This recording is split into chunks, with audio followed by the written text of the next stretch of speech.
want to make a wig. Already I have like a video of something like this, but I want to use another pattern to make the wig this time around. So I already gone far with what I'm doing, but I'll just show you guys a short video of it, of what I'm doing. Using some pins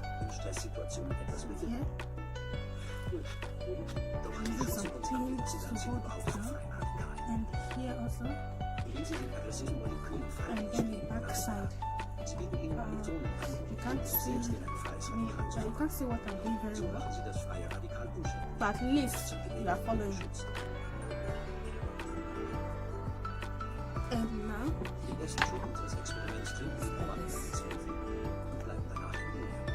so I'm going to use here these two to hold each other to make it tighter. It's already tight, but this one has to stay at the front like this. So I'm going to start. I'm just going to show you a little video on how I'm sewing the thread on it. So I'm doing it round.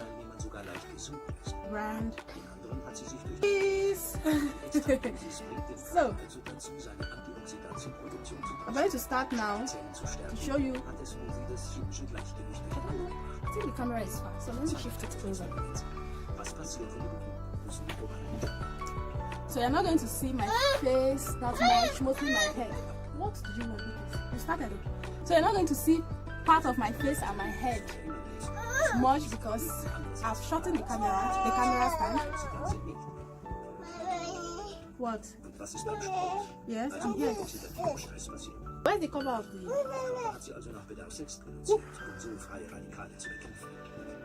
Oh, you're crying.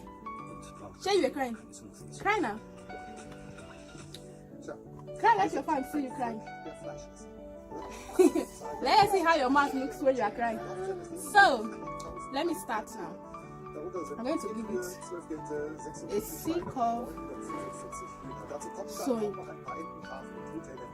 Männer kommen in der Woche auf 1100 Gramm Fleisch und Wurstwaren, Frauen auf 600 Gramm. Aber wie kam es eigentlich dazu, dass wir Menschen zu Fleischessern wurden? Wir werfen mal einen Blick in die Vergangenheit. Just like this. Vorfahren ist das lange nicht. This is what I'm doing. Nicht zufällig gefundenes Maß. Okay, I'll just stay like this. Vor rund 2 Millionen Jahren geht es dann langsam los. So. Die Werkzeuge tauchen zur Jagd und zum Zerlegen.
This dummy head didn't do you anything else.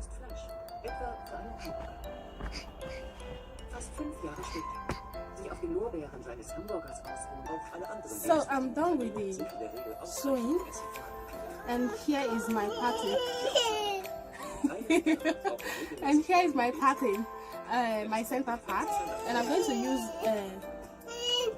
matte foundation to make the line dark. And then when I'm done, I'm going to cut the inside of this dark. You can see dark line, which is the inner cap. So I'm going to cut it off. I can see that it's interesting. Lassen Sie sich bei einem Arzt testen, bevor Sie sich selbst in die Lebensmittel verlieren. Denn die Überwältigende Erdbeerlampe kann ganz erstarktes genießen. Entspannt genießen ist gut, das kann man aber nur, wenn insgesamt der Ernährungsmix stimmt. Es gibt Ernährungsregeln, die sollte man unbedingt einhalten, was leider viel zu wenig Deutsche machen. Deshalb macht Ernährung uns krank.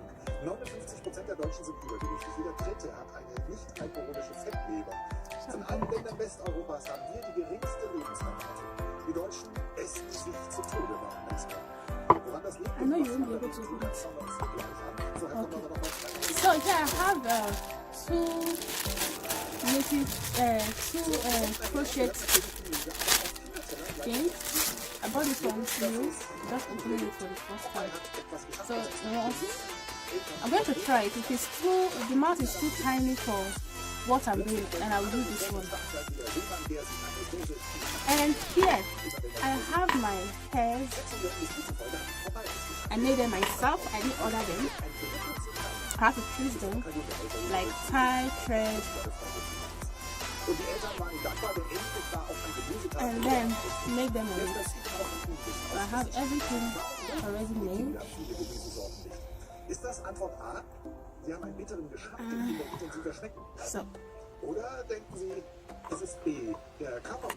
Entscheiden Sie sich für Ihren Lösungsbuchstaben und schicken ihn mir zusammen mit dem Namen und dem Vorrat als SMS. So, like I said, I think this one is going to be too tiny. The little thing is, sorry, this one is, the mouth is too small. So I'm going to use this one like this. And then the back. Unser Essen macht krank. 59% der Deutschen sind übergewichtig. Ein Drittel hat eine nicht-alkoholische Fettleber. 6 Millionen sind Diabetiker. Jeden Tag sterben 1000 Diabetiker und davon wäre mindestens die Hälfte vermeidbar. Wir wissen sehr gut, welche ernährungspolitischen Maßnahmen. Haben wir mit die kürzeste Lebenserwartung und stehen hier ganz hinten. So back Obwohl to Deutschland this. eines der teuersten Gesundheitssysteme I'm going to chook. Der Grund dafür ist, dass wir eine vergleichsweise schlechte Ernährungssituation in Deutschland haben. Und da gibt es andere Länder, wo auch politisch in dieser Richtung schon viel passiert. Bei uns dagegen wird die Gefahr verschleiert. Wie gesund oder ungesund ein Produkt ist, kann man kaum erkennen.